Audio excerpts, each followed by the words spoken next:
나는 정말 행복하고 싶었어. 근데 왜 또 내 인생은 이렇게 무너지는 걸까? 저는 올해 72입니다. 평생을 함께한 남편을 떠나보낸 지도 어느덧 7년이 흘렀습니다. 그 사람이 떠난 뒤로 집안은 늘 조용했습니다. 아침에 눈을 떠도 말을 건넬 사람이 없었고 밥상에 마주 앉을 사람도 없었습니다. 자식들은 모두 출가해서 각자의 삶을 살고 있었고 명절에나 한 번씩 얼굴을 보는 게 전부였습니다. 처음 몇 년은 그저 견뎌내는 게 일이었습니다. 남편의 옷가지를 정리하면서도 손이 떨렸고 그 사람이 좋아하던 된장찌개를 끓이다가도 혼자 먹어야 한다는 사실에 숟가락을 내려놓은 적이 한두 번이 아니었습니다. 밤이면 더 그랬습니다. 텔레비전을 켜놓아도 소리만 들릴 뿐이었고 불을 끄고 누우면 천장만 멀거니 바라보다 새벽을 맞이하는 날이 많았습니다. 가끔은 옆자리를 더듬다가 거기 아무도 없다는 사실에 새삼스레 가슴이 먹먹해지기도 했습니다. 아침에 일어나면 늘 두 사람 몫의 밥을 싣다가 뒤늦게 한 사람 목만 퍼서 식탁에 앉는 것도 익숙해지지 않는 일이었습니다. 시장에 가서도 무심코 그 사람이 좋아하던 고추장 양념 발치를 손에 들었다가 계산대 앞에서야 혼자라는 걸 깨닫고 슬며시 내려놓은 적도 여러 번이었습니다.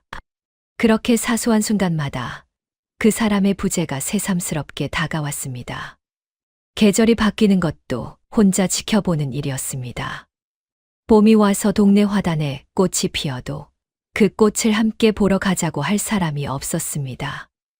여름밤 마당에 나가 평상에 앉아 부채질을 하던 시간도 가을이면 단풍 구경을 가자며 손을 끌던 그 사람도 이제는 사진 속에만 남아 있었습니다. 겨울이면 더 사무쳤습니다. 눈이 소복이 쌓인 날, 그 사람은 늘 제 손을 잡아 끌고 동네의 한 바퀴를 돌자고 했었습니다. 발자국을 나란히 남기며 걷던 그 길을 이제는 저 혼자 걸어야 했습니다. 명절에 자식들이 다녀간 뒤 텅 빈 방에 켜켜이 쌓인 그릇을 혼자 닦으면서 라디오 소리에 의지해 시간을 보내던 그 적막한 저녁들이 지금도 또렷이 기억납니다. 그러다 보니 자연스레 사람을 그리워하게 됐습니다. 누군가와 마주 앉아 이야기를 나누고 손을 맞잡고 동네 한 바퀴를 걸을 수 있다면 그런 평범한 일상이 그렇게도 간절했습니다. 친구들을 만나도 그때뿐이었습니다. 점심을 먹고 차를 마시며 한참을 웃고 떠들다가도 헤어져서 집으로 돌아오면 다시 혼자였습니다. 현관문을 열고 들어설 때의 그 적막함은 아무리 시간이 지나도 익숙해지지 않았습니다. 그 빈자리는 친구도 자식도 채워줄 수 없는 자리였습니다. 나이가 들수록 몸도 예전 같지 않았습니다. 무릎이 시큰거리는 날이면 병원에 같이 가줄 사람 하나가 그렇게 그리웠고 밤중에 갑자기 속이 더부룩하거나 어지러움을 느낄 때면 혹시 이대로 잘못되어도 아무도 모를 거라는 생각에 덜컥 무서움이 일었습니다. 그런 밤이면 자식들에게 전화를 걸까 망설이다가도 괜한 걱정을 끼치고 싶지 않아 그냥 참고 넘기곤 했습니다. 한 번은 새벽에 갑자기 가슴이 답답해서 식은땀을 흘리며 한참을 혼자 앉아 있었던 적도 있습니다. 그때처럼 누군가의 손길이 절실했던 순간은 없었습니다. 119를 부를까 망설이다가도 자식들이 멀리서 놀라 달려올 걸 생각하면 차마 전화기를 들지 못했습니다. 그렇게 새벽이 지나가고 나면 저는 또 아무 일 없었다는 듯 하루를 시작해야 했습니다. 같은 골목에 사시던 어르신 한 분이 며칠째 인기척이 없어 이웃이 들여다보니 홀로 쓰러져 계셨다는 이야기를 전해 들은 적이 있습니다. 그 소식을 듣고 며칠 동안 잠을 설쳤습니다. 저도 언젠가 그렇게 될 수 있다는 생각이 떠나지 않았습니다. 그날부터 저는 자기 전마다 휴대전화를 머리맡 가까이 두는 버릇이 생겼습니다. 누군가 곁에 있어준다면 적어도 그런 두려움만큼은 덜 수 있지 않을까. 그런 생각이 점점 커져갔습니다. 7년이라는 시간이 흐르고 65이 된 어느 봄날, 저는 동네 복지관에서 한 사람을 만났습니다. 저보다 2살이 많았고 말투가 부드럽고 다정했습니다. 처음엔 그저 차 한 잔 나누는 사이였지만 시간이 지날수록 그 사람의 따뜻한 말 한마디가 제 마음을 흔들어 놓았습니다. 혼자 지내시기엔 너무 아까운 분이세요. 그 말을 들었을 때 저는 오랜만에 누군가에게 필요한 사람이 된 것 같아 가슴이 뜨거워졌습니다. 늙어가는 것도 두려운데 혼자 늙어가는 건 더 두려운 일이었습니다. 그 두려움을 그 사람이 다 알아주는 것 같았습니다. 자식들에게 그 사람 이야기를 꺼냈을 때 아들은 걱정스러운 표정을 지으며 말했습니다. 어머니, 이 나이에 무슨 재혼이에요? 그냥 저희랑 가까이 사시는 게 낫지 않아요? 딸도 옆에서 거들었습니다. 엄마, 사람 좀 더 두고 보세요. 너무 서두르시는 것 같아요. 하지만 저는 그 말을 귀담아 듣지 않았습니다. 외로움이 너무 깊었기 때문입니다. 그렇게 저는 그해 가을 그 사람과 재혼을 했습니다. 주변에서는 만류하는 사람도 있었지만 저는 제 선택이 옳다고 믿었습니다. 그리고 그 믿음이 얼마나 큰 착각이었는지를 저는 그로부터 채 1년도 지나지 않아 깨닫게 되었습니다. 지금 이 이야기를 시작하려는 이유는 저와 같은 처지에 있는 누군가가 같은 실수를 반복하지 않았으면 하는 마음 때문입니다. 외로움이 사람의 판단력을 얼마나 흐리게 만드는지, 그리고 그 끝이 얼마나 참혹할 수 있는지를 제가 겪은 일을 통해 말씀드리고 싶습니다. 지나고 나서 생각해보면 그 시절에 저는 사람이 그리운 게 아니라 누군가에게 쓸모 있는 존재로 인정받고 싶었던 것 같기도 합니다. 자식들은 이제 저를 더 이상 필요로 하지 않았고, 친구들은 각자의 가정이 있었습니다. 그런 와중에 누군가가 저를 보고 당신이 필요하다고 말해준다는 것, 그것이 얼마나 큰 위로였는지 모릅니다. 하지만 그 위로의 말이 진심이었는지 저는 그때 제대로 가려내지 못했습니다. 제 남편은 40해를 함께 산 사람이었습니다. 젊을 때는 가난해서 고생도 많이 했지만 그 사람은 늘 제 편이었습니다. 신혼 때는 단칸방에서 시작해서 둘이 닥치는 대로 일을 하며 돈을 모았습니다. 아이 둘을 키우면서도 큰 소리 한 번 낸 적 없었고 퇴근길에는 늘 제가 좋아하는 붕어빵을 사 들고 들어오던 사람이었습니다. 손이 큰 사람은 아니었지만 그 작은 정성들이 모여 저는 평생을 든든하게 살아왔습니다. 명절이면 시장에서 제일 좋은 과일을 골라오고 제 생일이면 잊지 않고 꽃 한 송이라도 사 오던 사람이었습니다. 결혼하고 10년째 되었을 무렵 형편이 좀 나아져서 처음으로 둘이 동해로 여행을 다녀온 적이 있습니다. 바닷가에 나란히 앉아 회 한 접시를 시켜놓고 그 사람은 제 손을 잡으며 말했습니다. 고생 많았지. 이제 시작이야. 우리 좋은 날만 남았어. 그 말을 저는 지금도 잊지 못합니다. 정말로 그 뒤로 형편이 조금씩 나아졌고 우리는 그렇게 40해를 함께 걸어왔습니다. 아이들이 대학에 갈 무렵에는 둘이서 작은 식당을 차려 새벽부터 밤까지 함께 일하기도 했습니다. 힘든 날도 많았지만 그 사람과 함께라면 견딜 수 있었습니다. 가게를 정리하고 노년을 준비하던 무렵 우리는 작은 텃밭을 가꾸며 둘만의 소소한 행복을 누렸습니다. 그 사람이 갑자기 심장이 좋지 않다는 진단을 받았을 때만 해도 저는 그게 그렇게 빨리 끝날 거라고는 생각하지 못했습니다. 병원에 입원해 있던 보름 동안 저는 매일같이 병원을 오갔습니다. 그 사람은 자꾸만 저를 걱정했습니다. 당신 끼니는 챙겼어. 나 신경 쓰지 말고 집에 가서 좀 쉬어. 그렇게 아픈 와중에도 제 걱정을 먼저 하는 사람이었습니다. 그 말이 마지막 인사가 될 줄은 몰랐습니다. 마지막 숨을 거두던 날, 저는 그 사람의 손을 잡고 있었습니다. 손끝이 점점 차가워지는 걸 느끼면서도 저는 그 손을 놓지 못했습니다. 장례를 치르고 집으로 돌아온 날, 현관문을 열었을 때 그 적막함을 저는 지금도 잊지 못합니다. 신발장에 그 사람의 신발이 그대로 놓여 있었고, 저는 그걸 한참을 바라보다가 결국 치우지 못했습니다. 옷장을 열면 그 사람의 옷에서 옅은 냄새가 났고, 저는 그 냄새가 사라질까봐 옷장 문을 자주 열지 않았습니다. 그 사람이 쓰던 안경, 즐겨 입던 카디건, 다 다른 손목 시계까지 저는 아무것도 버리지 못한 채 그대로 두었습니다. 책상 위에는 그 사람이 마지막으로 적어둔 메모지도 그대로 붙어 있었습니다. 별것 아닌 장보기 목록이었지만 저는 그것조차 차마 떼어내지 못했습니다. 매달 그 사람 기일이 돌아오면 산소에 다녀오는 길에 늘 그 사람이 좋아하던 막걸리 한 병을 사 들고 가서 따라 주었습니다. 잠자리도 그대로였습니다. 침대 한쪽은 7년이 지나도록 비워둔 채 저는 늘 그 사람이 누웠던 자리를 피해 반대쪽에서만 잠을 청했습니다.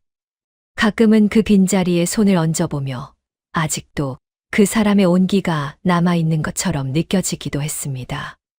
자식들은 각자 가정을 꾸리고 바쁘게 살았습니다. 아들은 지방에서 회사를 다녔고, 딸은 결혼해서 아이를 키우느라 정신이 없었습니다. 명절이나 제 생일 때 한 번씩 모이는 게 전부였고, 그마저도 다들 바쁘다 보니 오래 머물지 못하고 떠났습니다. 저는 그게 당연하다고 생각했습니다. 제 자식들도 저처럼 자기 가정을 꾸리고 살아야 하니까요. 하지만 그들이 떠난 뒤 텅 빈 거실에 혼자 앉아 있으면 마음 한구석이 시리게 아팠습니다. 명절 음식을 잔뜩 만들어 놓고도 다 먹지 못해 며칠씩 혼자 같은 반찬을 먹는 일이 흔했습니다.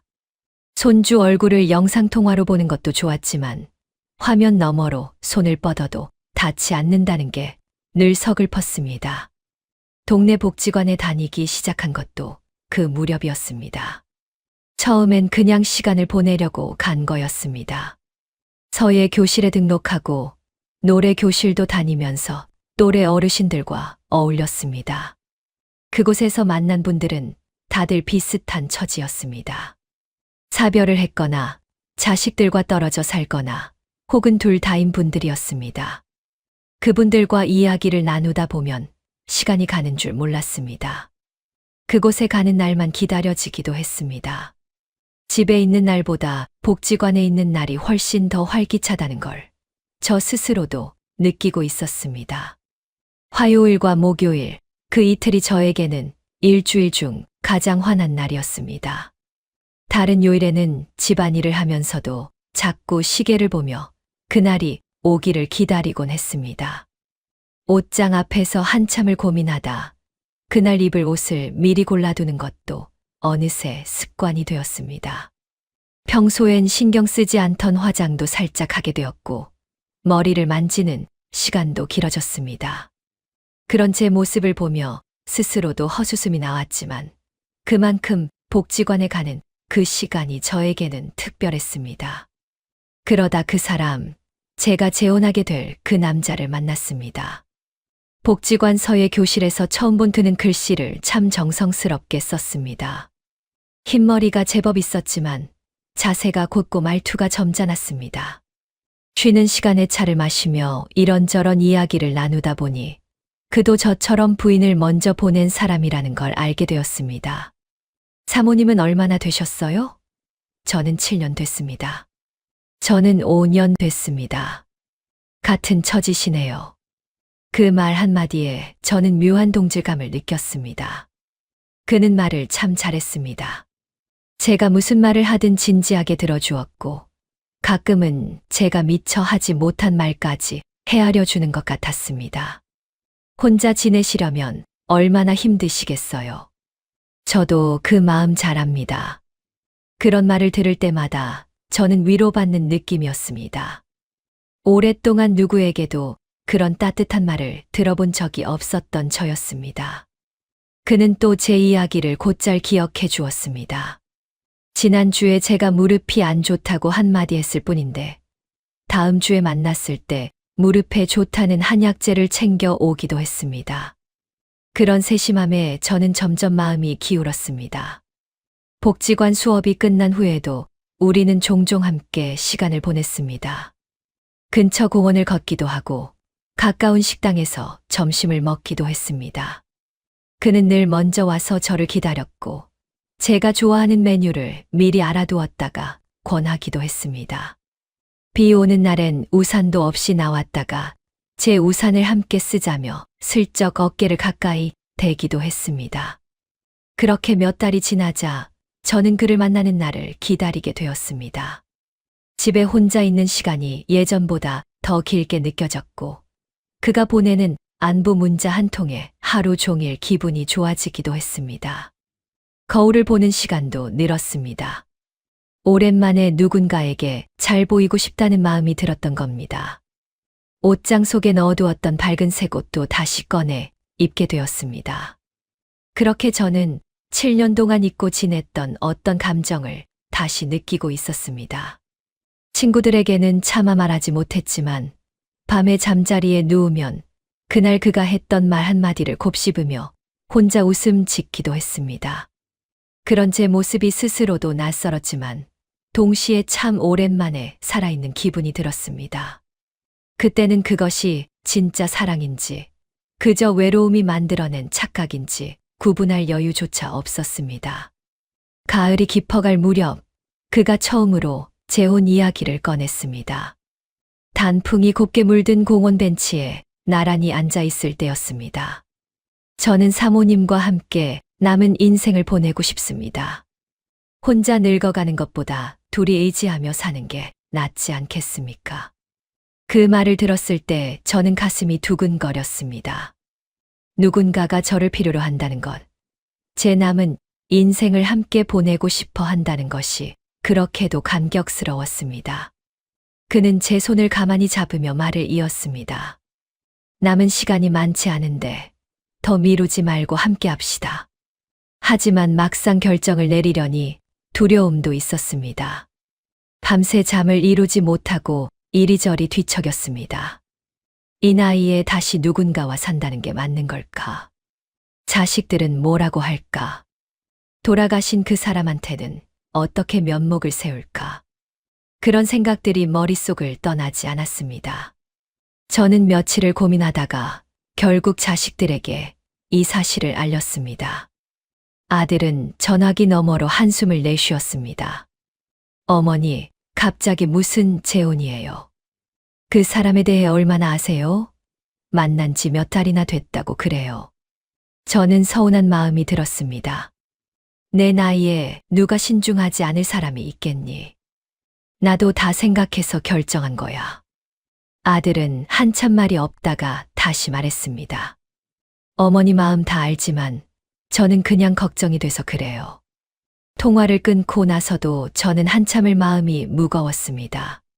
자식들이 걱정하는 게 저를 위한 마음이라는 걸 알면서도 그 마음을 받아들이기에는 제 외로움이 너무 컸습니다. 딸은 직접 그 사람을 만나보고 싶다고 했습니다. 약속을 잡아 셋이 식사를 했는데 그는 그날 유독 예의 바르고 다정했습니다. 딸에게 이런저런 질문을 하며 관심을 보였고 제 건강을 챙기는 것처럼 약 봉투를 미리 챙겨와서 딸에게 보여주기도 했습니다. 어머님 건강은 제가 책임지고 챙기겠습니다. 그 말에 딸도 잠시 마음이 놓이는 듯 했습니다. 식사가 끝난 뒤에는 계산도 먼저 했습니다. 집으로 돌아가는 길에 딸이 말했습니다. 엄마, 나쁜 사람 같지는 않은데 그래도 좀 더 만나보고 결정하시는 게 좋을 것 같아요. 저는 그 말도 흘려들었습니다. 이미 마음이 기울어 있었기 때문입니다. 주변 친구들의 반응도 엇갈렸습니다. 같은 복지관에 다니는 한 친구는 저를 따로 불러 조심스럽게 말했습니다. 내가 듣기로는 그 사람 예전에 사업하다가 빚도 좀 졌다는 얘기가 있던데. 자세히는 모르지만 한번 알아보고 결정해. 저는 그 말에 잠시 흔들렸지만 곧 마음을 다잡았습니다. 사람이 살다 보면 사업 실패도 할 수 있는 거지.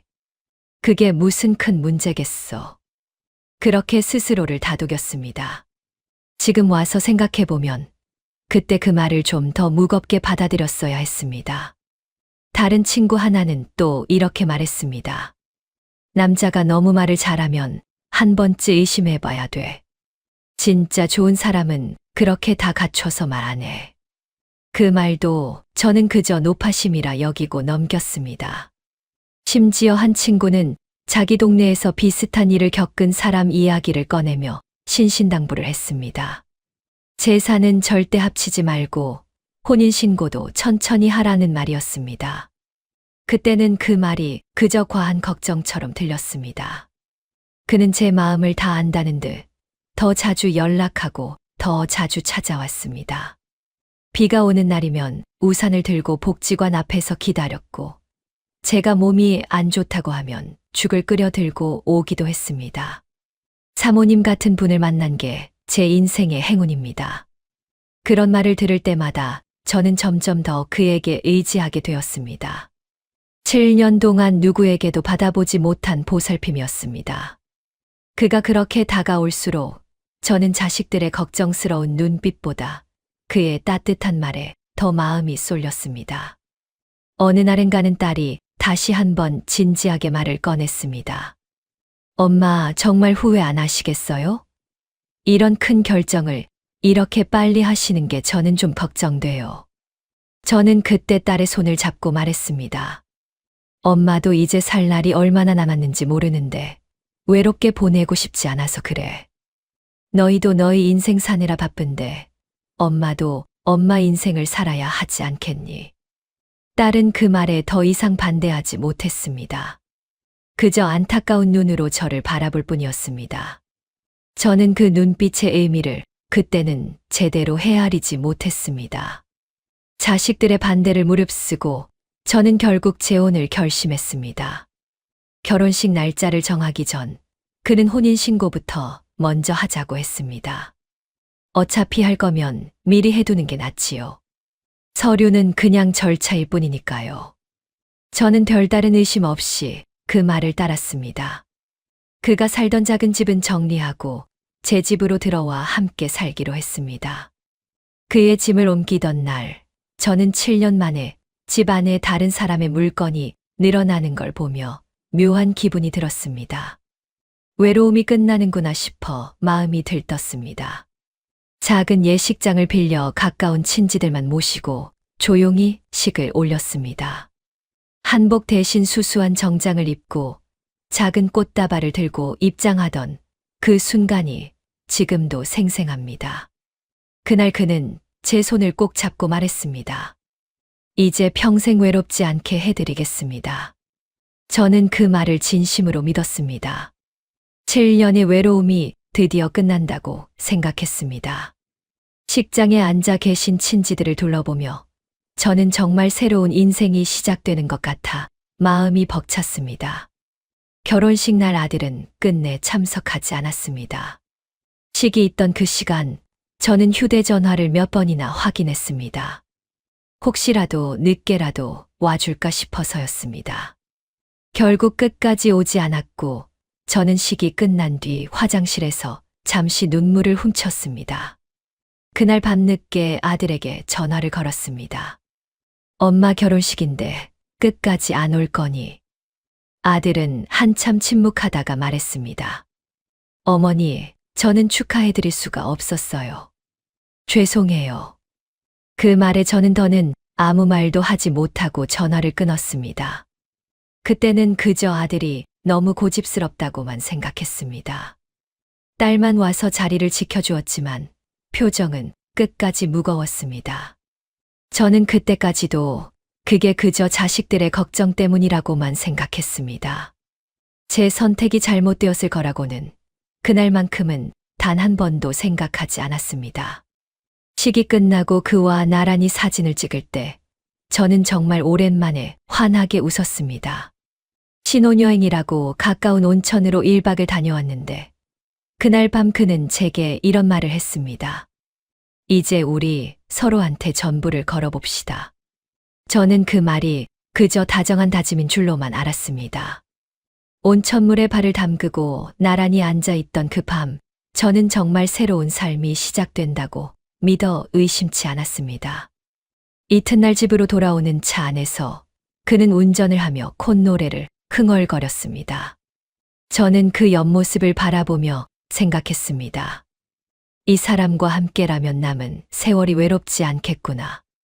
짐을 풀고 처음으로 둘이서 차린 저녁상에 마주 앉았을 때 저는 정말 오랜만에 누군가와 함께 밥을 먹는다는 사실만으로도 눈시울이 뜨거워졌습니다. 그가 제 밥그릇에 반찬을 얹어주며 말했습니다. 이제부터 매일 이렇게 같이 먹읍시다. 저는 그 말에 고개를 끄덕이며 정말로 좋은 날들이 시작되는 줄로만 알았습니다. 신혼 초의 며칠은 정말 행복했습니다. 그는 아침마다 제게 따뜻한 차를 끓여주었고 함께 시장을 보러 다니며 일상을 나누었습니다. 7년 만에 처음으로 집 안에 사람 냄새가 났습니다. 텔레비전 앞에 나란히 앉아 드라마를 보고 함께 저녁 산책을 하며 이야기를 나누는 그 시간이 저는 정말 행복했습니다. 밥상에 마주 앉을 사람이 있다는 것, 그것만으로도 하루가 다르게 느껴졌습니다. 내가 옳은 선택을 했구나. 그렇게 믿었습니다. 동네 사람들도 저를 보면 한결 얼굴이 좋아졌다고 인사를 건넸습니다. 아침에 함께 일어나 이불을 정리하고 같이 라디오를 들으며 커피를 마시는 그 단순한 일상이 저에게는 7년 동안 가장 그리워했던 풍경이었습니다. 하지만 결혼한 지 한 달이 채 지나지 않아 그는 조심스럽게 돈 이야기를 꺼냈습니다. 어느 저녁 식사 자리에서였습니다. 제가 예전 사업하다가 정리가 덜 된 부분이 있어서요. 큰 돈은 아니고 한 500만 원 정도만 융통해 주시면 금방 갚겠습니다. 저는 잠시 망설였지만 남편이 된 사람의 부탁을 거절하기가 어려웠습니다. 통장에서 500만 원을 꺼내 그에게 건넸습니다. 그날 밤 그는 평소보다 더 다정하게 저를 대했습니다. 저는 그게 고마움의 표현이라고 생각했습니다. 그 후로도 그는 종종 비슷한 이유로 돈을 부탁했습니다. 이번 한 번만 도와주시면 정말 끝입니다. 그 말을 몇 번이나 들었는지 모릅니다. 처음엔 100만 원, 200만 원이던 금액이 점점 커졌습니다. 한 번은 친구 빚보증을 잘못 써서 급하게 갚아야 한다고 했고, 또 한 번은 예전에 살던 집 전세금 문제로 소송에 걸렸다고 했습니다. 매번 그럴듯한 이유가 따라붙었습니다. 통장 잔고가 줄어드는 걸 보면서 저는 점점 불안해졌지만 그럴 때마다 그는 더 다정하게 저를 다독였습니다. 사모님 믿고 부탁하는 겁니다. 우리는 이제 한 가족 아닙니까? 그 말에 저는 또 마음이 약해졌습니다. 한 가족이라는 그 말이 그때는 참 따뜻하게 들렸습니다. 어느 날은 그가 카드까지 빌려달라고 했습니다. 급한 일이 있어서요. 며칠만 쓰고 바로 갖다 드리겠습니다. 저는 별 의심 없이 카드를 내주었습니다. 한 번은 제가 조심스럽게 물었습니다. 여보, 그런데 그 돈은 언제쯤 받을 수 있을까요? 저도 노후 자금이라 좀 걱정이 되네요. 그러자 그의 표정이 순간 굳어졌습니다. 지금 나를 못 믿는 거예요? 내가 당신한테 사기칠 사람으로 보입니까? 평소와는 다른 날카로운 목소리였습니다. 저는 깜짝 놀라 얼른 말을 거두었습니다. 아니, 그런 뜻이 아니라. 그는 한숨을 푹 내쉬며 자리를 떴고 저는 한참을 그 자리에 앉아 제가 무슨 잘못을 했는지 곱씹어야 했습니다. 그날 이후로 저는 돈 이야기를 꺼내는 게 더 무서워졌습니다. 그러던 어느 날 그의 휴대전화로 낯선 여자의 문자가 온 것을 우연히 보게 되었습니다. 오빠, 언제 또 와? 보고 싶어. 저는 심장이 덜컥 내려앉았습니다. 손이 떨려서 휴대전화를 제대로 들고 있기도 힘들었습니다. 그에게 물었더니 그는 대수롭지 않다는 듯 대답했습니다. 아, 그냥 옛날에 알던 동생이에요. 오해하지 마세요. 그렇게 말하는 그의 표정은 너무도 태연했습니다. 저는 그 말을 믿고 싶었지만 마음 한구석에 작은 의심의 씨앗이 자라기 시작했습니다. 그날 밤 저는 잠을 이루지 못하고 그 문자를 몇 번이나 다시 떠올렸습니다. 다음 날 아침 그는 평소보다 더 일찍 일어나 제게 아침을 차려주었습니다. 저는 그 다정함에 또 한 번 마음을 누그러뜨리고 말았습니다. 집안 분위기도 조금씩 변해갔습니다. 처음엔 제 의견을 묻던 그가 점점 모든 것을 자기 마음대로 결정하기 시작했습니다. 제가 친구를 만나러 나가는 것도 못마땅해 했습니다. 그 사람들 만나서 무슨 좋은 얘기를 한다고 자꾸 나가요. 집에 좀 있어요. 처음엔 그게 저를 아끼는 마음인 줄 알았습니다. 하지만 시간이 지날수록 그것은 저를 통제하려는 행동이었다는 걸 서서히 깨닫게 되었습니다.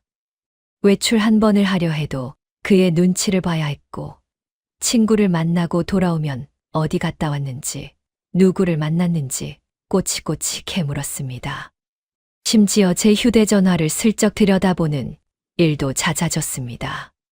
자식들과의 연락도 점점 줄어들었습니다. 그는 제가 자식들과 통화하는 걸 옆에서 듣고 있다가 통화가 끝나면 한마디씩 거들었습니다. 자식들이 어머니 걱정은 안 하고 돈 얘기만 하는 것 같던데요. 그런 말을 자꾸 듣다 보니 저는 자식들과 거리를 두기 시작했습니다. 딸이 안부 전화를 해도 짧게 끊었고 아들이 집에 오겠다고 해도 이런저런 핑계를 대며 미루었습니다. 지금 생각하면 그것이 그가 의도한 일이었다는 걸 그때는 전혀 알지 못했습니다. 한 번은 딸이 미리 말도 없이 반찬을 해들고 집에 찾아온 적이 있었습니다. 그는 현관에서 딸을 맞으면서도 표정이 그리 좋지 않았습니다. 연락 좀 하고 오지. 갑자기 오면 어떻게 해. 그러면서도 거실로 안내했지만 내내 옆에 앉아 대화에 끼어들었습니다. 딸이 저와 단둘이 이야기를 나누고 싶어 하는 기색을 보여도 그는 자리를 비켜주지 않았습니다. 딸은 결국 반찬통만 내려놓고 일찍 자리에서 일어났습니다. 돌아가는 딸의 뒷모습을 배웅하며 저는 뭔가 잘못되어 가고 있다는 느낌을 처음으로 또렷하게 받았습니다. 친구들의 전화도 점점 받기 어려워졌습니다. 한 번은 복지관 친구가 전화를 걸어왔는데 그가 먼저 전화를 받아서는 지금 좀 쉬고 있어서요. 나중에 다시 걸어주세요. 하고 끊어버렸습니다. 저는 나중에야 그 전화가 왔다는 사실을 알았고 친구에게 다시 연락했을 때는 이미 서운한 기색이 역력했습니다. 그런 일이 두세 번 반복되자 친구들도 점점 저에게 연락하는 걸 꺼리게 되었습니다. 손주의 생일이 다가왔을 때는 제 비상금을 헐어 작은 선물이라도 사주고 싶었습니다. 하지만 그는 그 돈도 못마땅하게 여겼습니다. 그 집 형편에 손주 선물 그렇게까지 안 챙겨도 돼요. 그 돈 차라리 우리 생활비에 보태요. 저는 결국 손주에게 줄 선물을 사지 못한 채 작은 용돈만 봉투에 넣어 보냈습니다. 그날 밤 저는 이불 속에서 혼자 눈물을 삼켰습니다. 언니 생일 모임이 있던 날도 마찬가지였습니다. 몇 달 전부터 정해둔 약속이었는데 그는 갑자기 몸이 안 좋다며 같이 못 가겠다고 했습니다. 혼자 다녀와요. 아니, 그냥 이번엔 전화로 축하만 드려도 되지 않겠어요? 저는 결국 가지 못했고 언니는 서운한 목소리로 안부만 묻고 전화를 끊었습니다. 그날 이후로 저는 친정 식구들과의 모임에도 점점 발을 끊게 되었습니다. 누구를 만나러 나간다고 하면 그가 보이는 표정 하나하나가 신경 쓰여서 차라리 집에 있는 게 마음이 편했습니다. 그렇게 신혼의 행복은 채 2달도 가지 못했습니다. 저는 점점 그 사람이 처음 보여준 모습과 지금의 모습이 다르다는 것을 느끼기 시작했습니다. 하지만 이미 혼인신고까지 마친 상태였고 저는 그 사실을 받아들이기가 너무 두려웠습니다. 내가 또 잘못된 선택을 한 걸까? 그 생각이 들 때마다 저는 애써 고개를 저으며 부정했습니다. 그때까지도 저는 이것이 시작에 불과하다는 것을 알지 못했습니다. 그렇게 신혼의 행복은 채 2달도 가지 못했다는 걸 깨닫고 난 뒤 저는 점점 더 무거운 현실과 마주해야 했습니다. 통장은 이미 바닥을 보이고 있었고 그는 이제 더 큰 것을 요구하기 시작했습니다. 어느 날 저녁 그는 진지한 얼굴로 저를 불러 앉혔습니다. 여보, 우리 이 집을 담보로 대출을 좀 받읍시다. 제가 좋은 사업 아이템을 하나 알아봤는데 거기에 투자하면 몇 배는 불릴 수 있어요. 저는 깜짝 놀랐습니다. 이 집은 구 남편과 평생을 일해서 마련한 유일한 재산이었습니다. 그건 좀 생각할 시간을 주세요. 그러자 그의 표정이 차갑게 변했습니다. 지금 나를 못 믿는 겁니까? 부부 사이에 무슨 비밀이 있어요? 다 우리 둘을 위한 일인데. 저는 며칠을 망설였습니다. 자식들에게 의논하고 싶었지만 이미 그와 거리가 멀어진 자식들에게 또 걱정을 끼치고 싶지 않았습니다. 밤마다 이불 속에서 혼자 계산기를 두드려 보았습니다. 이 집을 잃으면 어디로 가야 하나, 그런 생각만으로도 가슴이 답답했습니다. 하지만 그는 매일같이 같은 이야기를 꺼냈고 결국 한 달 가까이 시달리다 저는 은행에 가서 집을 담보로 대출을 받았습니다. 직원이 몇 번이나 정말 본인 의사로 하시는 거 맞으시죠? 하고 물었을 때도 저는 옆에 앉은 그의 눈치를 보며 괜찮다고 고개를 끄덕였습니다. 그 돈은 며칠 만에 그의 손으로 들어갔고 그 뒤로 그 돈이 어디에 쓰였는지 저는 한 번도 제대로 설명을 듣지 못했습니다. 사업이라는 게 원래 그렇게 빨리 결과가 안 나와요. 조금만 기다려요. 그 말만 반복될 뿐이었습니다. 생활비도 점점 빠듯해졌습니다. 예전엔 손주 용돈이라도 챙겨주던 제가 이제는 제 끼니를 걱정해야 하는 처지가 되었습니다. 그는 매주 정해진 금액만 생활비로 내주었는데 그 액수가 늘 빠듯해서 반찬값을 아끼려 시장 마감 시간을 기다렸더리로 채소를 사오는 날이 많아졌습니다. 그는 제 명의로 된 적금까지 해지하자고 했습니다. 이자 몇 푼 받는 것보다 지금 당장 쓰는 게 낫지 않겠어요? 저는 결국 30년 가까이 부어온 적금마저 해지하고 말았습니다. 통장을 정리하던 은행 창구에서 저는 속으로 울음을 삼켰습니다. 그 돈은 구 남편과 제가 노년에 둘이 여행 한번 가자고 모아온 돈이었습니다. 그는 제 통장과 도장까지 보관하겠다고 나섰습니다. 내가 관리하면 더 편할 거예요.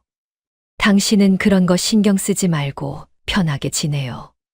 처음엔 그게 배려처럼 들렸습니다. 하지만 시간이 지날수록 저는 제 돈을 제가 마음대로 쓸 수 없는 처지가 되어 있었습니다. 병원에 가야 할 일이 있어도 그에게 돈을 타야 했고 친구를 만나 밥 한 끼를 사려 해도 눈치를 봐야 했습니다. 어느 날 약값이 필요해 통장에서 돈을 찾으려 했는데 비밀번호가 바뀌어 있다는 걸 알게 되었습니다. 그에게 물었더니 보안 때문에 내가 바꿔놨어요. 필요하면 나한테 말해요. 라는 대답뿐이었습니다. 저는 그제야 제가 제 돈의 주인이 아니게 되었다는 사실을 실감했습니다. 설상가상으로 그는 제 명의로 휴대폰 소액 결제까지 손을 댔습니다. 청구서가 날아오기 시작했을 때 저는 제 눈을 의심했습니다. 게임 아이템 알 수 없는 사이트 결제까지 수십만 원이 찍혀 있었습니다.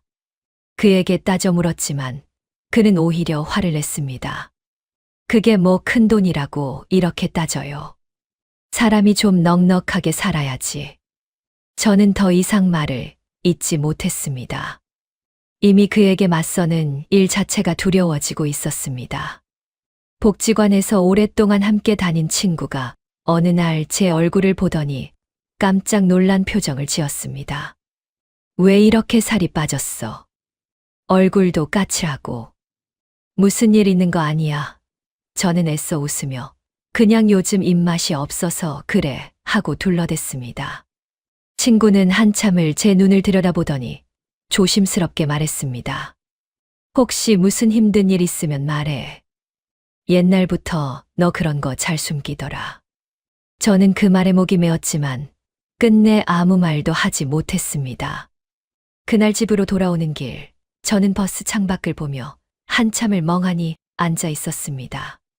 얼마 후, 그는 제가 구 남편에게 받은 폐물까지 처분하자고 했습니다.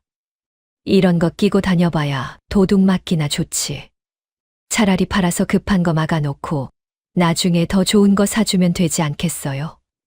결혼 반지를 제외한 몇 가지 폐물은 고 남편이 환갑 때 또 큰아이를 낳았을 때 마련해 준 것들이었습니다. 그 폐물들을 금은방에 들고 가던 날, 저는 가는 길 내내 가슴이 먹먹했습니다. 주인이 값을 쳐주는 동안에도 저는 그저 멍하니 진열장 너머를 바라보고만 있었습니다. 한 번은 복지관 사회복지사 선생님께 지나가는 말로 슬쩍 제 사정을 비추어 본 적이 있었습니다. 요즘 살림이 좀 힘들어서요. 선생님은 걱정스러운 눈빛으로 더 물어보려 했지만 저는 그 순간 두려움이 앞서 얼른 말을 돌렸습니다. 아니에요. 그냥 나이 들어서 그런가 봐요. 집으로 돌아오는 길, 저는 왜 그때 솔직하게 털어놓지 못했는지 스스로도 답답했습니다. 누군가에게 도움을 청하는 것조차 이제는 큰 용기가 필요한 일이 되어 있었습니다. 무릎이 부쩍 더 시큰거리던 어느 겨울날, 병원에서 처방받은 약값이 생각보다 많이 나왔습니다. 지갑을 열어보니 그달 받은 생활비로는 약값과 반찬값을 동시에 채울 수가 없었습니다. 저는 결국 며칠을 김치와 밥만으로 끼니를 때우며 약값을 마련했습니다. 그 사실을 그에게 말할 엄두도 나지 않았습니다.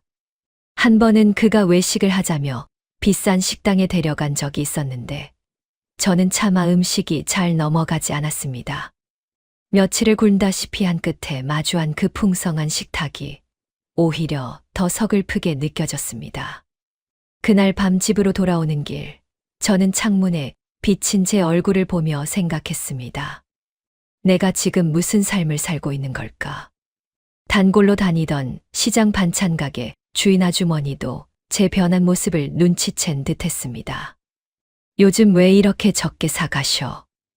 예전엔 이것저것 다 담으셨는데. 저는 그저 입맛이 없어서 그렇다고 둘러댔지만 아주머니는 덤으로 콩나물 한 줌을 더 얹어주며 말했습니다. 기운 차리셔야지. 힘든 일 있으면 혼자 끌어안고 있지 말고. 그 작은 친절에 저는 그 자리에서 눈물이 핑 돌았습니다. 낯선 이의 작은 배려가 그렇게 크게 느껴질 만큼 저는 이미 마음이 많이 메말라 있었던 것입니다. 집에 돌아와 콩나물을 다듬으며 저는 고 남편이 살아있을 때는 이런 서글픔을 느낄 일이 없었다는 걸 새삼 떠올렸습니다. 그 사람은 형편이 어려워도 늘 제 몫을 먼저 챙겨주던 사람이었습니다. 지금의 처지와 비교하니 그 차이가 더욱 선명하게 다가왔습니다. 그날 저는 오랜만에 고 남편의 사진을 꺼내 한참을 들여다보았습니다. 그 사진 속 그 사람의 웃는 얼굴을 보며 저는 속으로 되물었습니다. 여보, 내가 지금 이렇게 살고 있는 걸 보면 뭐라고 하실 건가요? 사진 속 그 사람은 아무 말도 하지 않았지만 저는 그 침묵 속에서 오히려 더 큰 부끄러움을 느꼈습니다. 저는 그 사진을 다시 서랍 깊숙이 넣어두며 언젠가는 떳떳하게 다시 꺼내볼 수 있는 날이 오기를 마음속으로 빌었습니다. 그 무렵부터 그는 외출이 잦아졌습니다. 친구 모임이 있어서요. 동창회에 다녀올게요. 하며 저녁 늦게 나갔다가 자정이 넘어서야 돌아오는 날이 늘었습니다. 옷에서 낯선 향수 냄새가 날 때도 있었지만 저는 애써 모르는 척했습니다. 그 무렵 한 번은 휴대전화 벨소리가 울렸는데 그가 화들짝 놀라며 방으로 들어가 받는 모습을 보았습니다. 저는 그저 사업 관계자려니 생각하려 애썼습니다. 외로움 끝에 어렵게 잡은 인연을 저는 끝까지 믿고 싶었던 것 같습니다. 그러던 어느 날 복지관에서 알게 된 다른 동네 사는 지인이 저를 조용히 불러 말했습니다. 내가 시장 근처에서 봤는데 그 사람 어떤 여자랑 다정하게 팔짱을 끼고 가던데 혹시 알고 있었어? 저는 그 말을 듣고도 한참을 믿지 않으려 했습니다. 잘못 본 거 아니야? 그 사람이 그럴 사람이 아닌데. 하지만 그 말이 자꾸 머릿속을 떠나지 않았습니다. 그날 밤 저는 그의 가방을 살펴볼 용기를 처음으로 냈습니다. 그러던 어느 날, 저는 우연히 그의 가방에서 낯선 휴대폰을 발견했습니다. 평소 쓰던 것과는 다른 작고 낡은 기종이었습니다. 손이 떨렸지만 저는 그것을 열어보았습니다. 그 안에는 제가 본 적 있는 그 여자와의 대화가 가득했습니다. 오빠, 보고 싶어. 언제 와? 조금만 기다려. 곧 정리되면 우리 둘이 같이 살 거야. 그 문장을 읽는 순간 저는 다리에 힘이 풀려 그 자리에 주저앉았습니다. 정리되면이라는 말이 무엇을 의미하는지 저는 너무도 분명하게 알 수 있었습니다. 날짜를 거슬러 올라가 보니 그 대화는 우리가 혼인신고를 하기도 전부터 이어지고 있었습니다. 그날 밤 저는 그가 돌아오기를 기다렸습니다. 손이 떨리는 것을 애써 누르며 그 휴대폰을 테이블 위에 올려놓았습니다. 그는 그것을 보자마자 얼굴빛이 변했습니다. 이게 뭐 하는 짓이에요? 남의 물건을 함부로 뒤지고. 저는 떨리는 목소리로 물었습니다. 이 여자는 누구예요? 정리되면 같이 산다는 게 무슨 말이에요? 그는 한참을 침묵하더니 갑자기 큰 소리를 냈습니다. 당신이 의심병이 있는 거 아니야? 내가 그동안 얼마나 잘해줬는데. 이렇게 의심을 해. 저는 너무 놀라 아무 말도 하지 못했습니다. 명백한 증거를 들이밀어도 그는 오히려 저를 몰아세웠습니다. 그래서 지금 나 못 믿고 헤어지자는 거예요. 좋아요. 그렇게 합시다. 그런데 그동안 들어간 돈은 다 어쩌고. 그 말에 저는 또 한 번 말을 잃었습니다. 다음 날부터 그는 더 차갑게 변했습니다. 대화도 거의 하지 않았고 밤늦게 나갔다가 새벽에야 들어오는 일이 잦아졌습니다. 저는 잠을 이루지 못하고 현관문 소리에 신경을 곤두세우는 날들이 이어졌습니다. 식탁에 마주 앉아도 서로 말이 없었고 그 적막함은 고 남편을 떠나보낸 뒤의 적막함과는 또 다른 더 차갑고 날선 종류의 외로움이었습니다. 한 번은 큰맘 먹고 그를 따라가 본 적도 있었습니다. 멀리서 지켜보니 그는 어느 카페 앞에서 그 여자를 만나 다정하게 손을 잡고 들어갔습니다. 저는 그 자리에 한참을 서 있다가 차마 다가가지 못하고 발걸음을 돌렸습니다. 집으로 돌아오는 길, 저는 처음으로 또렷하게 생각했습니다. 이 결혼은 처음부터 잘못된 거였다. 집으로 돌아온 그날 밤, 저는 그에게 단도직입적으로 물었습니다. 이혼을 생각하고 있어요. 더는 이렇게 못 살겠어요. 그러자 그의 태도가 순식간에 바뀌었습니다. 이혼이라니 무슨 소리예요? 우리가 같이 산 게 얼만데. 그리고 이 집도 내가 명의를 절반 올려달라고 한 건 다 우리 노후를 위한 거였잖아요. 저는 그 말에 또 한 번 가슴이 철렁했습니다.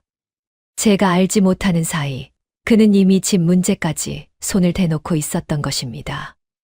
알아보니 다행히 명예 변경은 아직 실행되지 않았지만 그가 그런 계획까지 세워두고 있었다는 사실에 저는 온몸에 소름이 끼쳤습니다.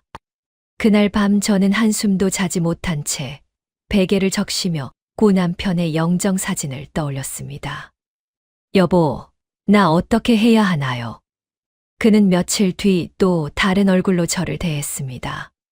갑자기 다정하게 어깨를 두드리며 말했습니다. 우리 그냥 다시 잘해봅시다. 내가 잠깐 흔들렸던 거지. 당신만큼 나를 위해 주는 사람 없는 거 나도 알아요. 저는 그 말에 또 한 번 마음이 흔들렸습니다. 7년의 외로움 끝에 만난 사람을 쉽게 놓을 수 없었던 것입니다. 하지만 그날 밤 그는 술에 취해 들어와 본심을 드러냈습니다. 당신이 나 떠나면 혼자 늙어 죽는 거 몰라요? 나 아니면 누가 당신 같은 늙은이를 거들떠보겠어요. 그 말은 제 가슴에 가장 깊은 상처로 남았습니다. 저는 그날 밤 처음으로 이 사람 곁에 있는 것이 혼자 있는 것보다 더 외롭다는 걸 깨달았습니다. 며칠 뒤 저는 큰맘 먹고 가장 가까운 친구에게 모든 사실을 털어놓았습니다. 친구는 제 이야기를 듣는 동안 몇 번이나 눈물을 훔쳤습니다. 어떻게 그런 일을 혼자 다 견뎠어? 진작 말했어야지. 친구는 제 손을 꼭 잡으며 말했습니다. 지금이라도 늦지 않았어. 자식들한테 알리고 도움을 받아. 너 혼자 끌어안고 있을 일이 아니야. 그 말이 저에게 처음으로 작은 용기를 주었습니다. 그날 이후로도 그와의 다툼은 계속되었습니다. 한 번은 새벽 늦게까지 말다툼이 이어졌는데 다음 날 옆집 어르신이 조심스럽게 저를 불러 물었습니다. 어젯밤에 무슨 일 있었어요? 소리가 다 들리던데. 저는 그 말에 얼굴이 화끈거렸습니다. 그동안 애써 숨겨온 일들이 이미 이웃에게까지 알려지고 있었던 것입니다.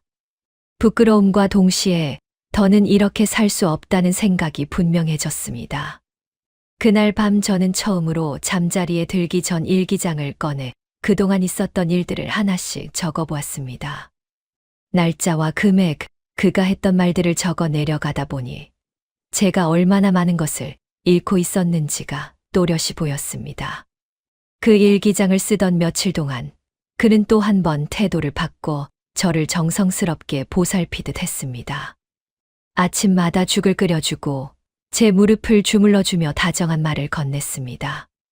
내가 요즘 정신이 없어서 당신한테 못해준 게 많았지. 이제 잘할게요.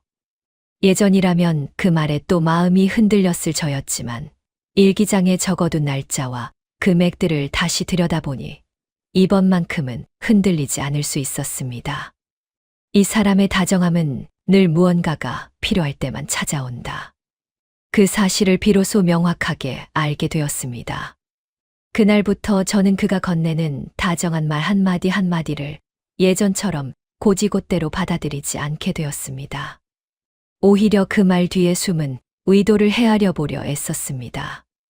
그렇게 마음의 거리를 두기 시작하자 비로소 제가 그동안 얼마나 깊이 휘둘려 살아왔는지가 보이기 시작했습니다. 거울에 비친 제 모습을 가만히 들여다보던 어느 날, 저는 처음으로 스스로에게 말을 건넸습니다. 이제 그만 정신 차려야 한다. 더는 이렇게 살 수 없다. 저는 더 이상 미룰 수 없다고 판단했습니다. 떨리는 손으로 딸에게 전화를 걸었습니다. 딸아, 엄마가 잘못 살았다. 도와줄 수 있겠니? 딸은 전화를 받자마자 울음을 터뜨렸습니다. 엄마, 왜 이제야 전화했어요? 저희가 얼마나 걱정했는데요. 그날 딸은 바로 짐을 챙겨 저를 데리러 왔습니다. 아들도 소식을 듣고 한밤중에 차를 몰고 달려왔습니다. 오랫동안 멀어졌던 자식들이 제가 가장 힘든 순간에 가장 먼저 달려와 주었습니다. 그 모습을 보며 저는 그동안 제가 얼마나 큰 착각 속에 살았는지를 뼈저리게 느꼈습니다. 아들은 제 손을 잡고 한참을 말을 잇지 못하다가 겨우 입을 열었습니다. 어머니, 저희가 더 일찍 강하게 말렸어야 했는데. 죄송해요. 저는 그 말에 오히려 제가 더 죄송하다고, 미안하다고 몇 번이나 되풀이했습니다. 그날 밤은 딸의 집에서 머물게 되었습니다. 오랜만에 딸이 깔아준 이불에 누워 천장을 바라보니 그동안 쌓인 긴장이 한꺼번에 풀리며 눈물이 멈추지 않았습니다. 딸은 옆에 누워 제 등을 가만히 쓰다듬어 주었습니다. 엄마, 이제 푹 자요. 우리가 다 알아서 할게요. 손주가 자다가 깨서는 제 품으로 파고들며 할머니, 이제 우리 집에서 살아요? 하고 물었습니다. 저는 그 작은 손을 꼭 잡으며 오랜만에 마음 편한 잠을 청할 수 있었습니다. 딸의 소개로 이혼 전문 변호사를 찾아갔습니다. 변호사는 제 이야기를 듣고는 무거운 표정으로 말했습니다. 어머님, 생각보다 정리할 게 많습니다. 대출금 문제도 있고 재산 분할 문제도 복잡할 수 있어요. 다만 혼인 기간이 짧고 입증할 자료들이 있으니 너무 걱정은 마세요. 그 말을 듣는 순간 다리에 힘이 풀렸지만 자식들이 곁에서 손을 잡아주었습니다. 엄마, 우리가 끝까지 도울게요. 걱정하지 마세요. 그 말이 그 어느 때보다 큰 힘이 되었습니다. 변호사는 그 자리에서 휴대폰에 남아있던 문자와 대출 서류, 통장 내역을 하나하나 챙기라고 일러주었습니다. 저는 떨리는 손으로 그동안의 자료들을 정리하며 제가 겪은 일이 결코 작은 일이 아니었다는 걸 새삼 깨달았습니다. 자료를 정리하는 데만 며칠이 걸렸습니다. 은행에 가서 거래 내역을 한 장 한 장 출력받고 문자 내용을 캡처해 인쇄하면서 저는 그동안의 일들을 다시 마주해야 했습니다. 그 과정이 고통스러웠지만 딸이 옆에서 함께 서류를 정리해주며 말했습니다. 엄마, 이건 그냥 종이가 아니에요. 엄마가 살아남았다는 증거예요. 그 말에 저는 다시 한번 힘을 낼 수 있었습니다. 그는 이혼 이야기가 나오자 태도를 또 바꾸었습니다. 한동안은 다시 다정하게 굴며 매달리기도 했습니다. 여보, 내가 잘못했어요. 다시 잘해볼게요. 하지만 이미 마음이 떠난 저에게 그 말은 더 이상 아무런 울림도 주지 못했습니다. 오히려 그는 곧 태도를 바꿔 대출금과 위자료, 명목으로 더 많은 돈을 요구하며 시간을 끌었습니다. 첫 조정 날짜에는 그가 나타나지도 않았습니다. 법원 복도에서 2시간 넘게 기다리다 허탕을 치고 돌아오던 날, 저는 다리가 후들거릴 정도로 지쳐 있었습니다. 집으로 돌아오는 버스 안에서 저는 차마 눈물을 참지 못했습니다. 이렇게 힘든데 차라리 그냥 참고 살았어야 했을까. 그런 약한 생각이 잠시 스쳤지만 딸에게서 온 문자 한 통이 다시 마음을 다잡게 해주었습니다. 엄마, 오늘 힘드셨죠? 저녁은 제가 챙길게요. 조금만 더 힘내요. 그 짧은 문장이 그날 저에게는 가장 큰 위로였습니다. 두 번째 조정 날에는 그가 변호사를 따로 선임해 나왔고 집을 팔아 생긴 돈의 절반 이상을 요구했습니다. 저는 그 말을 듣고 숨이 막혔습니다. 그의 변호사는 혼인 기간 중 함께 마련한 재산이라는 식으로 주장을 펼쳤고 저는 그 자리에서 억울함에 손이 떨렸습니다. 제 변호사가 그동안 모아둔 증거들, 고 남편과 평생을 일해 마련한 집이라는 사실과 결혼 전부터 그가 다른 여자를 만나왔다는 정황을 차분히 짚어가며 반박해 주었습니다. 조정위원도 그 자료를 꼼꼼히 살펴보더니 한참을 고민하는 표정을 지었습니다. 그날 조정은 결론을 내지 못한 채 다음 기일로 넘어갔고 저는 또 한 번 긴 기다림을 견뎌야 했습니다. 그 사이 변호사는 추가로 필요한 자료들을 더 모아오라고 했고 저는 고 남편 생전에 작성된 집 매매 계약서와 등기부등본까지 다시 떼어와 제출했습니다. 그 종이 한 장 한 장이 제가 평생을 어떻게 살아왔는지를 증명해 주는 것 같았습니다. 그렇게 또 한 번의 기일을 더 거치고 나서야 조정위원은 비로소 합리적인 선에서 조정안을 제시했습니다. 그가 한참을 망설이며 변호사와 귓속말을 나누는 모습을 지켜보던 그 시간이 저에게는 영원처럼 길게 느껴졌습니다. 마침내 그가 고개를 끄덕이는 순간 저는 옆에 앉은 제 변호사의 손을 꼭 붙잡았습니다. 몇 달에 걸친 지치는 협의와 조정 과정을 거쳐야 했습니다. 그 사이 저는 몇 번이나 포기하고 싶은 마음이 들었지만 그때마다 딸과 아들이 번갈아 곁에서 힘이 되어 주었습니다. 엄마, 여기까지 왔는데 흔들리지 마세요. 우리가 있잖아요.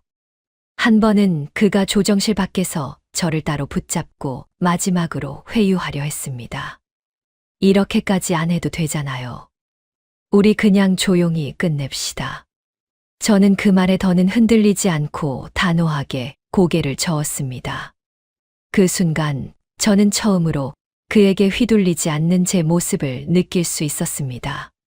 셋째 조정날, 마침내 그가 한 발 물러서며 정해진 금액에 합의했습니다. 합의금을 마련하는 과정도 순탄치 않았습니다. 변호사는 남은 대출금을 정리하고 나면 손에 쥐는 돈이 그리 많지 않을 거라고 미리 일러주었습니다. 그 말을 들으며 저는 평생 모은 돈이 이렇게 허무하게 사라지는구나 싶어 마음이 무너졌습니다.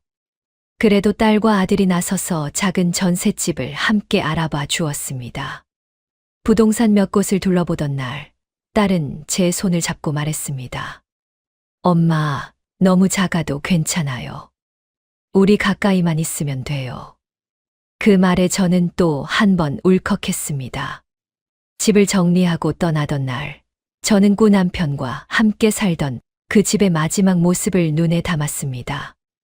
마당의 작은 텃밭, 꾸 남편이 직접 단 문패까지 모든 것을 뒤로 하고 나서야 한다는 사실이 가슴 아팠지만 더는 그곳에 머물 이유가 없었습니다.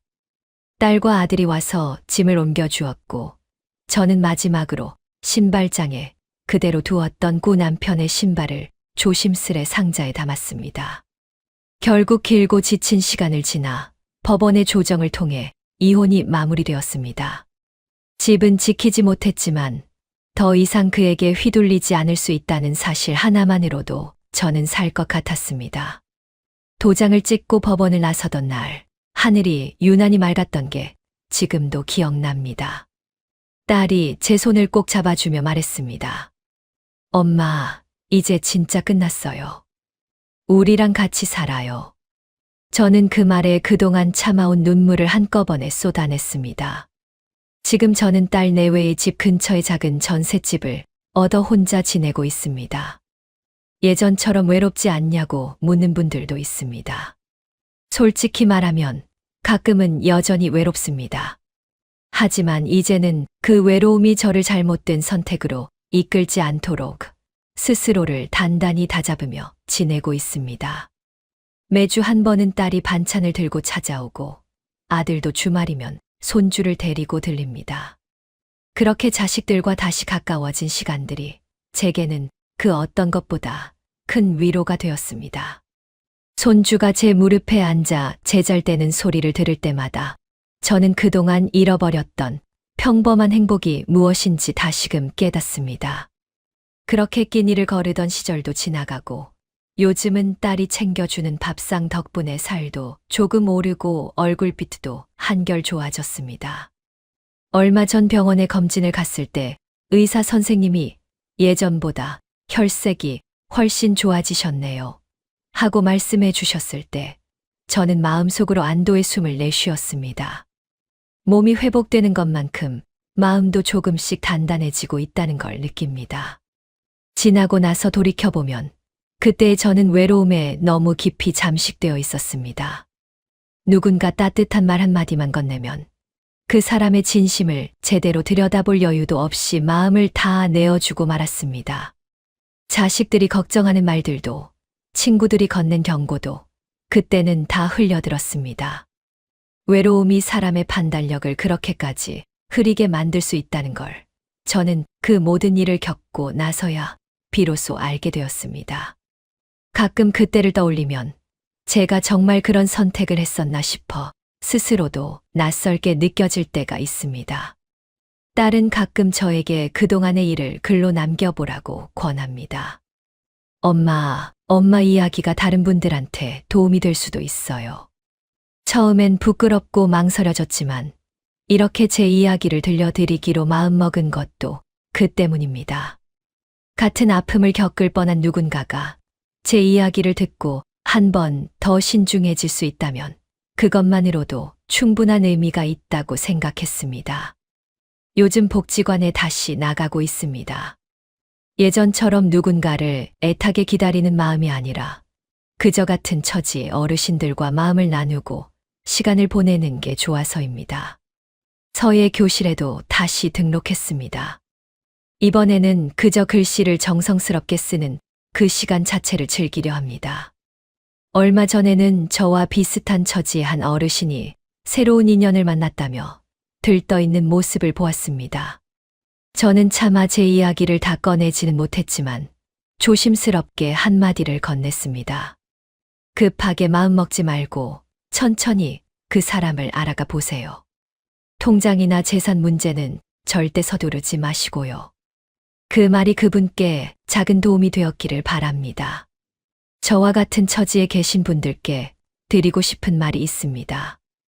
혼자라는 사실이 두렵고 외로운 건 너무도 당연한 일입니다.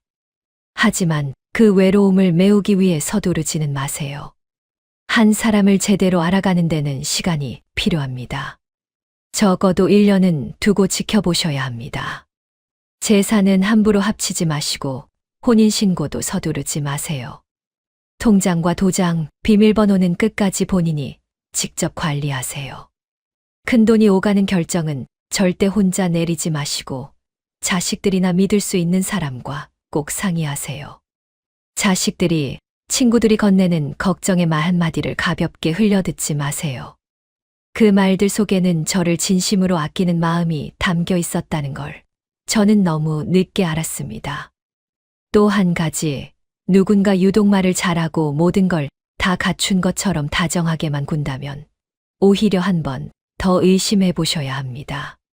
진짜 좋은 사람은 서두르지 않고 가족과 친구들 앞에서도 떳떳합니다. 그리고 무엇보다 자식들이 처음 보이는 반응을 가볍게 여기지 마세요. 자식들은 부모를 가장 오래, 가장 가까이서 지켜본 사람들입니다.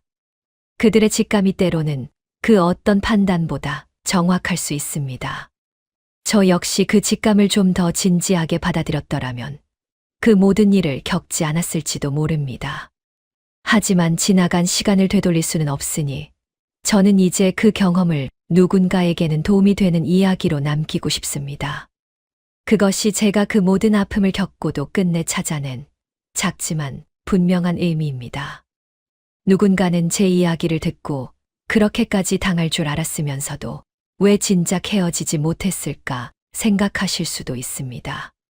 하지만 그 안에 들어가 있어 본 사람만이 그 마음이 얼마나 복잡하고 더디게 흘러가는지를 압니다. 외로움과 정, 그리고 차마 또 한 번 실패를 인정하고 싶지 않은 마음까지 그 모든 것이 겹겹이 쌓여 발걸음을 무겁게 만들었습니다. 그러니 혹시 비슷한 처지에서 망설이고 계신 분이 있다면 자신을 너무 탓하지 않으셨으면 합니다. 다만 늦더라도 발걸음을 돌릴 용기를, 그리고 그 곁을 지켜줄 사람들의 손을 놓지 않으시길 바랍니다.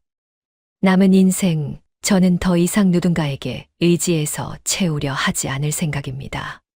자식들과의 정, 친구들과의 우정, 그리고 저 스스로를 돌보는 시간 속에서 천천히 마음을 다잡아가고 있습니다. 늦었지만 이제라도 제 삶의 주인으로 살아가려 합니다. 가끔 고 남편의 산소에 들러 그때는 미안했다고, 이제는 잘 지내고 있다고 말씀드리곤 합니다. 산소 앞에 앉아 있으면 마치 그 사람이 제 등을 토닥여주는 것 같은 기분이 듭니다. 괜찮다, 이제라도 잘 살면 됐다. 그런 목소리가 들리는 듯합니다. 저는 그 목소리를 마음에 새기며 남은 시간을 후회 없이 살아가려 합니다. 이 이야기를 끝까지 들어주셔서 감사합니다. 부디 저와 같은 아픔을 겪는 분이 더는 없으시길 바랍니다.